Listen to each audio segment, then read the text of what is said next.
MJWellness.com. You're not alone. Your wellness matters. Learn, live, and thrive. Check out MJWellness.com today.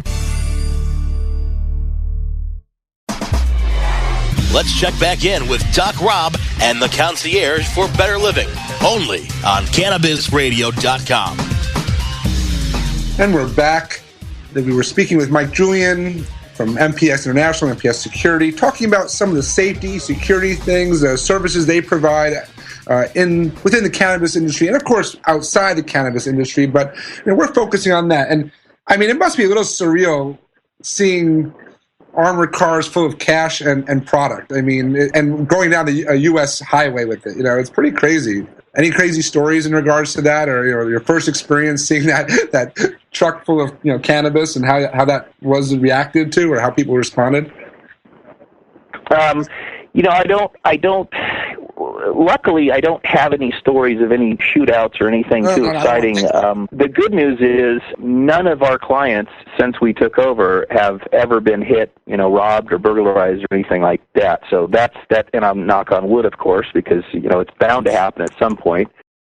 But we're very, very fortunate. Oftentimes, the mindset of the average cannabis business person, it's different. It's not traditional. It's, a lot of these people were growing and selling weed out of their garage for 20 years under the radar, and then all of a sudden it's legal, and now they're business people. So there's a lot of non-traditional business thinking, and one of those things is definitely related to security. When we go in to talk to dispensaries and grows about security, they're very, passive and nonchalant and kind of say, well, we've never had any issues, so I don't think we need security. And unfortunately, they find out later down the road, and we get a call from them that, hey, we just got hit for $65,000 worth of product because we got burglarized last night, and, they were wearing hoods, so the cameras didn't pick it up, and so forth and so on. When can you start? So then we go in and we do what we do. And as I said, luckily, so far, knock on wood, we've not had any of our clients hit because of what we've done. Now, security is very, very important, and these business people need to understand that the bad guys, they're a little lazy, or they wouldn't be bad guys. They'd be working hard for a living, and so they often choose the path of least resistance. Now, if you've got two dispensaries or grows side by side, and one has an officer at night or during the day as a obvious visual and physical deterrent, and one doesn't have that type of security presence, they're going to go to the one that doesn't have security. And, a lot of these people are finding that out now. And now the business of cannabis is becoming more sophisticated because more and more traditional business people are entering the industry. They're bringing their knowledge and their experience from traditional business, whether it be retail or whatever, and they're coming over, they see the opportunity, they're coming over, and they're bringing that experience and ideology with them. And so, business is actually getting better and better as the cannabis industry and business matures, which is great for us. Yeah, it's definitely nice to see going to these conferences that were probably once a bunch of, pardon the expression, stoners walking around. You're getting a lot more suit and ties, a lot more executives, a lot more financial people, a lot more legal people, bringing some structure and some professionalism to the, to the industry. I just laugh. I remember watching, I don't know if it was an episode of NCIS or one of these major series TV shows, and they showed a dispensary in California that got robbed. And I was just thinking, they probably didn't have MPS there. I was like, in my back of my mind thinking, and it's interesting when I met a bunch of your guys at the shows, and they're not only big. I mean, that's not one criteria for an effective security guy, but they're all very well trained. And again, polite, professional. And I always, I think I jabbed with you about that. I joked with them, and they don't even want to joke. They're there to do their job, and they're on point. I always really like that about it. So I give you kudos to having them well trained and everything else. It's really great to have that. Yeah, no doubt. Now, with a big pot leaf on your armored truck, isn't that kind of like ironic? Isn't that like calling out attention to a potential either law enforcement who may not love the cannabis movement or potential criminals, or is that not really an issue when it comes to the armored car? That's funny. I get that question a lot, and you're going to be surprised at how logical and my answer is. You're going to go, "Oh yeah, duh, that didn't occur to me," because most people don't. They don't think about it. They say, "God, you painted a big bullseye on your back." Well, first of all, as far as the law goes, everything we do is legal, above the radar, and completely compliant with MIP and Med, the enforcement and the laws and so forth. So there's no issues there. We don't have any issues there. But when they say, aren't you just asking to be robbed? My answer is this. We carry, tens of thousands of dollars worth of cash product. Brinks and Garda and all these other large, armored transport companies that are using the same type of vehicles with the same type of trained officers as us are carrying hundreds of thousands and usually millions of dollars worth of cash and product. So honestly, if you're a bad guy and you've got any brains at all, you're not going to try and take down an armored truck that carries a few $1,000s worth of marijuana or cash. You're going to go after a Brinks for $1 million or $2 million if it's, to make it worthwhile. So actually that has been not an issue. And frankly, the brand recognition and promotion of the company because of the way that our vehicles are wrapped has just been astronomical. Like I said, everybody knows who we are because we've got the big, giant armored trucks with the 5-foot pot leaf on the side. So, not only has it not been an issue as far as, making ourselves a target, but it's phenomenal for advertisement and promotion. So far, it's been a really good thing.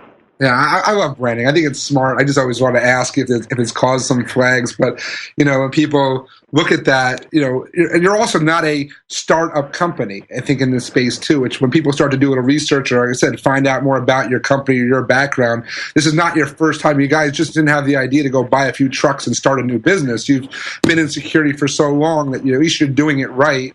And that alone would intimidate any potential theft, I would say, that you're not newbies. If some young guys decide to go be competitors and grab a few trucks and try doing it, I don't think they'd handle it and be as professional and manage it as well. They'd become more targets. So that's a really good point. Yeah. And just to supplement that, so you realize, and so your audience knows that the big flashy trucks. That's not the only way we transport. We've got covert vehicles with plainclothes officers as well that are highly trained in security. So because some clients, frankly, they still think that we're putting a target on our backs. So they say, well, we don't want you transporting in those vehicles. We don't want anyone to know that you're picking up our stuff and taking it somewhere. So we've actually got one big SUV that we use to do transport as well for those clients that are a little bit more comfortable kind of flying under the radar. Yeah, that makes a lot of sense. I mean, again, I've seen all those movies and people bringing the high-profile individual out the back door in a regular unmarked car and have the big entourage go ahead, and it's just a big distraction. It sometimes actually works in their favor. So very cool.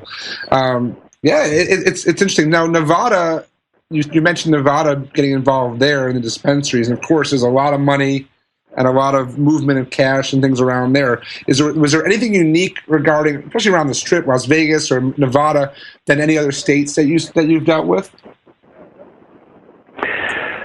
Unique in Nevada? No, I wouldn't say it's unique. All the states are kind of the same. Colorado, however, is the leader. They're out front. They're actually blazing the trail, and most of the states that come online have looked at and studied and are copying the laws and the ways of doing business in Colorado, because so far Colorado has been a gigantic success story. I mean, if you want to, comparatively speaking, if you compared the cannabis industry and crime in the cannabis industry to, say, alcohol and liquor stores and so forth, there's less crime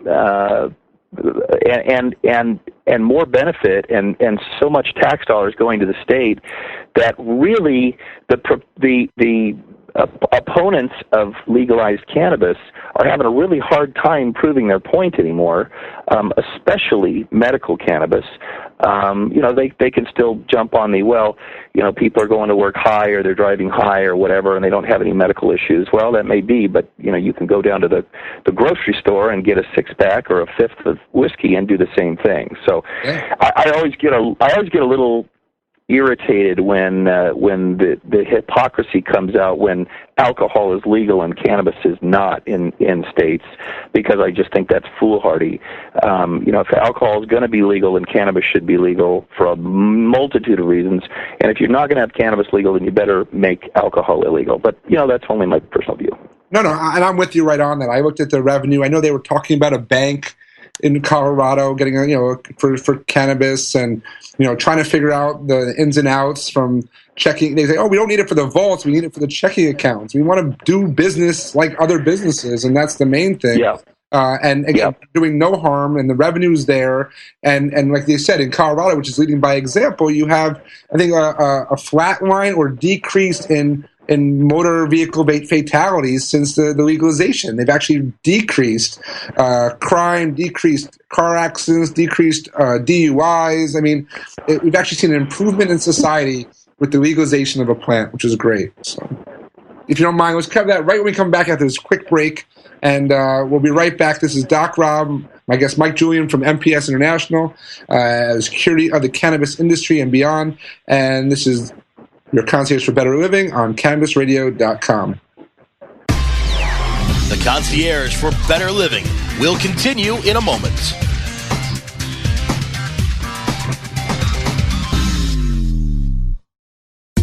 Ganjapreneur.com, your guide to the cannabis business world.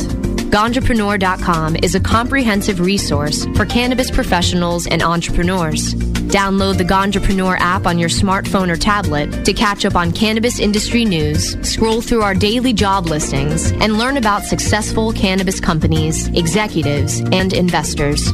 Ganjapreneur.com, helping Ganjapreneurs grow.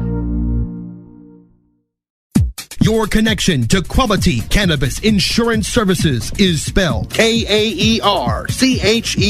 That's Karcher Insurance. We have worked with ventures like cannabis for over 60 years. We're proud to represent over 50 companies with tailor-made cannabis plans for owners just like you to insure your product, your plants, and your pursuits. K-A-E-R-C-H-E-R spells out their full-service insurance services, ranging from commercial to bonds, to personal, from life to health, and more. Contact the team at KarcherInsurance.com and let our experience work for you. That's K-A-E-R-C-H-E-R Insurance.com.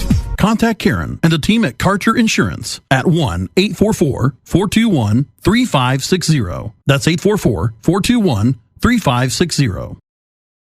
Great websites today need expert web design and development and need to be e-commerce ready and mobile friendly. But building a marketable and profitable website can be an uphill climb. Ready to make your new website or replace your existing website? Think Orange as the new way to get in the black. Orange Hill Development works with Fortune 500 companies and offer the same top quality development service at a fraction of what other providers charge. Brands like Absolute, Carlsberg, and Nestea trust Orange Hill Development. Find out why you should trust your website with Orange Hill.